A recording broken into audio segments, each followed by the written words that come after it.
আজকের এই ভিডিওতে আমরা জানবো যে প্রস্রাবের ইনফেকশন কেন হয়, প্রস্রাবের ইনফেকশনের লক্ষণ এবং প্রস্রাবের ইনফেকশন হলে আপনি কি করবেন। তার আগে এই চ্যানেলে নতুন হয়ে থাকলে অবশ্যই চ্যানেলটি সাবস্ক্রাইব করে নিন।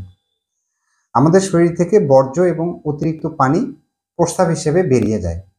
প্রস্রাব হিসেবে বেরিয়ে যাওয়ার জন্য যে সিস্টেমটি কাজ করে একে বলা হয় ইউরিনারি সিস্টেম বা মূত্রতন্ত্র। এই মূত্রতন্ত্র বা ইউরিনারি সিস্টেমে কি কি থাকে? দুটি কিডনি, দুটি ইউরিটার, অর্থাৎ আপনার কিডনি থেকে যে দুটি নালী মূত্রথলিতে আসে এটিকে ইউরিটার বলা হয়, একটি প্রস্রাবের থলি এবং মূত্রনালী। আপনার মূত্রথলি থেকে প্রস্রাব বেরিয়ে আসার রাস্তাটাকে মূত্রনালী বলা হয়। এখন এই মূত্রতন্ত্র বা ইউরিনারি সিস্টেমের কোথাও যদি জীবাণু সংক্রমণ হয় সেটিকেই প্রস্রাবের ইনফেকশন বলা হয়, বা ডাক্তারি ভাষায় ইউরিনারি ট্র্যাক্ট ইনফেকশন বা ইউটিআই বলা হয়। অনেক কারণেই আপনার প্রস্রাবে ইনফেকশন হতে পারে। প্রস্রাবে ইনফেকশন হওয়ার অন্যতম একটি কারণ হলো পায়খানায় থাকা বিভিন্ন ধরনের জীবাণু আপনার মূত্রনালীর মধ্য দিয়ে এই মূত্রতন্ত্রে প্রবেশ করে ইনফেকশন তৈরি করে। নারী পুরুষ উভয়েরই প্রস্রাবের ইনফেকশন হতে পারে, তবে নারীদের বেশি হয়ে থাকে, কেননা নারীদের এই প্রস্রাব মূত্রথলি থেকে বেরিয়ে আসার যে রাস্তাটি এর দৈর্ঘ্য খুবই ছোট থাকে, যার ফলে জীবাণু খুব সহজেই মূত্রথলি বা মূত্রতন্ত্রে প্রবেশ করে ইনফেকশন ঘটাতে পারে। এবং আরেকটি কারণ হলো নারীদের পায়খানার রাস্তা এবং প্রস্রাবের রাস্তা খুব কাছাকাছি হওয়ায় খুব সহজেই জীবাণু আপনার মূত্রথলিতে প্রবেশ করতে পারে এবং ইনফেকশন তৈরি করে। এছাড়াও আরো বেশ কিছু কারণ রয়েছে, যেমন পর্যাপ্ত পানি পান না করা, আপনার কিডনিতে পাথর থাকা, এবং পুরুষদের যদি প্রোস্টেট গ্রন্থি বড় হয় তখন কিন্তু আপনার প্রস্রাবের থলি পুরোপুরি খালি হয় না, প্রস্রাব করার পরেও প্রস্রাবের থলিতে প্রস্রাব থেকে যায় এবং ইনফেকশনের সম্ভাবনা বেড়ে যায়।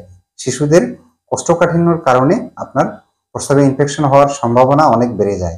কোনো কারণে যদি আপনার রোগ প্রতিরোধ ক্ষমতা কমে যায়, ডায়াবেটিস, ক্যান্সার এবং স্টেরয়েড জাতীয় ওষুধ খাওয়ার কারণে আপনার রোগ প্রতিরোধ ক্ষমতা কমে যাওয়ার ফলে কিন্তু আপনার প্রস্রাবে ইনফেকশন হতে পারে।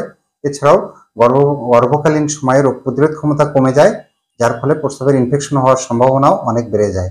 এবং অনেকেরই অনেক প্রয়োজনে প্রস্রাবের রাস্তায় নল লাগাতে হয় বা ক্যাথেটার লাগাতে হয়, তখন প্রস্রাবে ইনফেকশন হওয়ার ঝুঁকি বেড়ে যায়। এগুলোই সাধারণত প্রস্রাবে ইনফেকশন হওয়ার কারণ। এখন আমরা জানবো যে প্রস্রাবে ইনফেকশন হওয়ার লক্ষণগুলো কি।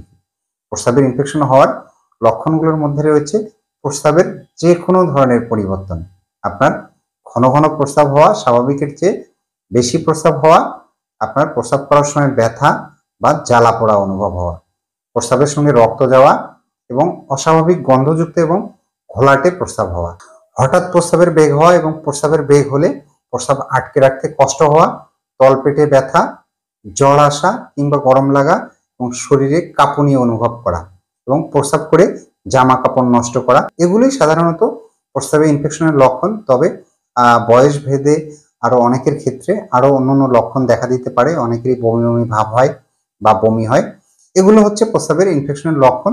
এখন এ ধরনের লক্ষণ যদি আপনার মধ্যে থাকে তাহলে অবশ্যই একজন চিকিৎসকের পরামর্শ অনুযায়ী আপনার প্রস্রাবের পরীক্ষা নিরীক্ষা সহ আরো কিছু পরীক্ষা নিরীক্ষা করে নিশ্চিত হতে হবে যে আপনার প্রস্রাবে ইনফেকশন আছে কিনা।